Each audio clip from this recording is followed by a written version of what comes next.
a woman in the football industry. And for those of you who are listening that do not know, Amy was the first female CEO in the entire National Football League. She became the CEO of the then LA/Oakland Raiders in 1997, held that position for 16 years. But something that was interesting, you were asked by the individual who wrote the article how you viewed yourself as a woman in a male-dominated workplace. And you talked about how you never saw your gender in any room you walked into, any situation you did, or any time during your position. How did you establish that mindset? Well, 2 points. The first is I started my career in the National Football League in the mid-'80s. And I am quite confident that many of your followers, and it pains me to say this, but the truth is they may not have even been alive then. So when you mentioned that I was the only woman in the room, the only woman in a position such as that within the National Football League, that was a long, long time ago, and there are certainly more women involved now. The other point I'll make is this. What I'm about to share with you is the way I conducted myself, and it is what worked for me. But I don't mean to suggest, I'm not suggesting, it's not my intent, my desire, or my wish to suggest that this is necessarily what will work for anyone else. What worked for me is paying absolutely no attention to my gender. It never made sense to me, and it still doesn't, that I would want to walk into a room with the expectation and the hope that no one in that room would be thinking about my gender if I was thinking about my gender. In other words, if I walked into a meeting of NFL team owners or the various owners of the Los Angeles and then Oakland Raiders, a football meeting, a coaching meeting, a meeting with bankers or municipal leaders, or any meeting whatsoever, and I expected and hoped that no one in there would be interested or concerned or focused on my gender, it made no sense to me that I should be thinking about my gender. So I did proceed without regard to gender. And by the way, if other people wanted to waste their time thinking about my gender, well, go ahead, waste your time, because I wasn't going to waste my time thinking about it. Do you enjoy the differences in in those two analyst and color commentator roles? I know you said one was a little bit scarier than the other, but do you appreciate that scariness in a way? Definitely, because I think you can't grow unless you take on roles that you're uncomfortable with in our industry, which is, I think, really hard for women to do, frankly, because I feel like, and I don't purport to speak for everyone, but having talked to other women in our industry, I've found that they share a tendency I have, which is not wanting to take on roles or say yes to opportunities when I don't feel 110% prepared, right? Mm-hmm. Whereas some of the guys I work with are like, sure, I've never done this before, whatever. Yeah. I do not feel that way. I have to be talked into just about everything. And so I think for me, saying yes to things when I'm not quite there yet, and then trusting my ability to get there has been an important development in my career, because that's honestly something I did not do a few years ago. So how can women successfully set themselves up to be in positions like this with data analytics? So as with everything, you have to love it. If you don't love it, it doesn't. This is every job everywhere. Find what you really love. Find what you're good at. Find where you're working for hours and hours, and it doesn't even really feel like you're working for hours and hours. So once you found that, if this is where that is, then the way you can set yourself apart is to think creatively. Use the fact that you didn't play. Go ask a player.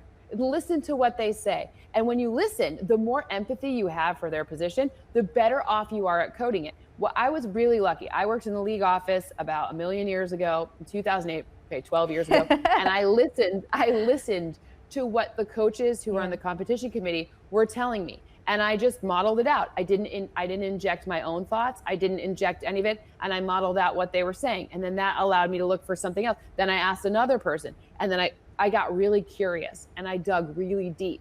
And by being super curious and adding something that I was good at, which was creating models out of like things that were not normally modeled in a way that people weren't really talking about. They were doing it, but they weren't really talking about it. And then communicating it back. That's really the key.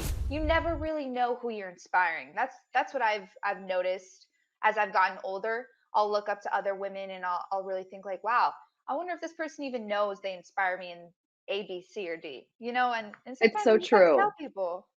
That's so Truly. nice. Well, thanks. I mean, Yeah. it is, such an interesting kind of business that we're in, especially because there are a lot fewer women than men. But also, I feel like now there are so many more women than when I first started. And, it's not like it was super long ago, but I just have seen such a change. And also, such a different approach to women approaching other women in this business, Yes. because I feel like, for so long, and it continues too, but it's so competitive and there are so few spots. And so it just is a natural sort of environment for us to kind of be pinned against each other, so to speak. But it's like I have realized banding together is way, way more powerful than kind of like going after each other. And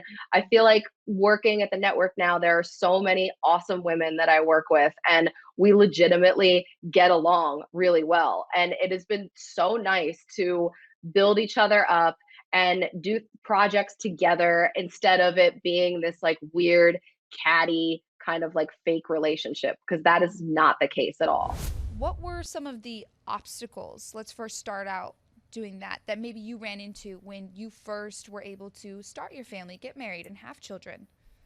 Well, I'll tell you this, you can't really have it all. I mean, you can do a little bit of everything, but as far as like that myth that you can be like, the perfect this, the perfect that, the perfect mother, the perfect wife, the perfect broadcaster, like you can't. It's just, you don't have that in you. You just got to, I had to learn that I can't be great at everything. I can be good at a lot of things. But the most important job to me was being a mother, is being a mother, because I don't get a second shot at that. Yeah. So I think my goals really changed a lot when I had Coakley. He's 4, so it was 4 years ago. I didn't know what was going to happen, because I'm like, oh my gosh, how am I going to do this? Everything's going to remain the same. Like, I'm going to do better. I want that national gig. And then when you have this baby and he's up all night. You have to worry about getting daycare and sitters, and, you're exhausted. But then you're worried about like, I have to interview Sam Darnold. I have to do this. I have to do that. And you're like, you can't keep it all together. So I'm very fortunate. SNY has been fantastic. They let me be a mom. They let me be a reporter. Mm-hmm. They let me do what I need to do. But there are things I had to give. I can't go on some of the trips that I would love to go on, or do some of these features that I would love to do it. And I have to ask for help. I have to ask people to help me. I need people to come watch my kid. I need we have a wonderful nanny. She's actually with my daughter right now. She's so flexible. Scott's great. Scott will change his schedule to work around my schedule. And as you know, Scott's a basketball coach, so our schedules really don't mix. Mm-hmm. So it's just kind of each day, you take it day by day. And I know it's very cliche. It's kind of like a sport. You have a game plan, you have a playbook. And the playbook doesn't always go as planned, but you have that basic, what you need to do. But it's hard. It really is hard. But at the end of the day, like I said, if I got to succeed in one thing in life, it's going to be being a mom. Confidence, absolutely key. And I can't even tell you how much more confident I am in year 4, but it has to start really from within, I think. I really do think that. I love that you said year 4, because I can't wait to talk to you at year 10 and year 20 and year 25. It keeps going. And what I always say is this, and I did this before social media, so I pray for you guys a lot. But what I would always say is, at some point, all the outside voices that you hear become your own voice. So when you're told at 22 years old and 23 and 24 and 25 and 27, but when you're constantly told you don't belong, we don't want you, and your voice doesn't matter, and your voice doesn't mean anything, and people are constantly questioning you, those voices eventually become yours. And especially at that young age, there's exceptions. I've been around some incredible women who've had that confidence from the start, but usually because they've done something else before they got into this business. But that was the hardest thing for me, because I had to really do that work to make sure that my voice didn't sound like their voices, that my voice started becoming really positive and became my biggest cheerleader and became my biggest advocate. So that way, when everybody else was saying, you can't do this, you shouldn't do this, we don't want you to do this, my voice was going, you can do this, you're doing this, and you're crushing this. But until that voice got louder, I had a really tough time, because it was just, my questions were longer than my answers, because I wasn't going to ask you how the transition from a 3-4 to a 4-3 was. I was going to have to prove to you that I knew what the 3-4 was versus a 4-3. Mm-hmm. And so, the player or coach would sit there and it's kind of like, let's go, let's get to the question. But my questions were simply a vehicle to show you I knew what I was talking about. And so as my confidence grew, my questions became better. My listening became better, because suddenly I wasn't into my own head. I was into yours. And so for the first time ever, I could be present in an interview, in a conversation, because the old me, the young me, I had two dialogues going on. I had the one that was going on here that you and I are having right now, but then that one in my head was going, bad answer or bad question. Mm-hmm. That's a stupid question. You didn't phrase that right. And so I wasn't even listening to what the person said, because I was so in my own head. And the only thing that changed was confidence in myself. And that was the biggest game changer as a professional, as a woman, as a human being. Confidence is absolutely everything.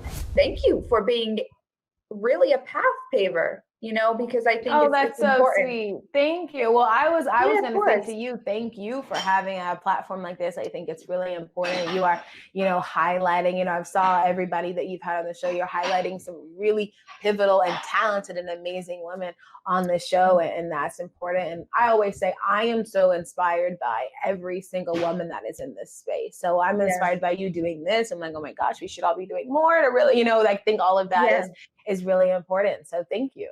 Of course. And I think that's what's the most important part in this industry too, is you see women being so supportive of other women. And I actually had this conversation, I believe, I don't want to misspeak, but I believe it was with Laura Oakman, and how she said, she's been doing this for so long, and how back in the day, women weren't always supportive of women, and a lot goes into that. A lot goes into that. And I think it's mainly because it was a competitive space. We didn't always feel like we had a seat at the table. You even said it, there were a group of people that oftentimes look down on women being in this industry. So I think as we've been able to grow as individuals and be more part of this conversation, we're able to support one another, which has been incredible. I think that's so incredible to see, honestly. Yeah, I think that's one of the really cool things, about, being in the sports space, is I think we all really want the other to excel. I think it helps all of us. Like, what men are never thinking like, oh my gosh, we can't both be on this show, right? And I'm happy that women are also saying the same. Like, if there is space here for all these men, there's more than enough space here for all these women. We are a necessary part to, for sports to thrive. So it's great that we all, support each other and want each other to do so well.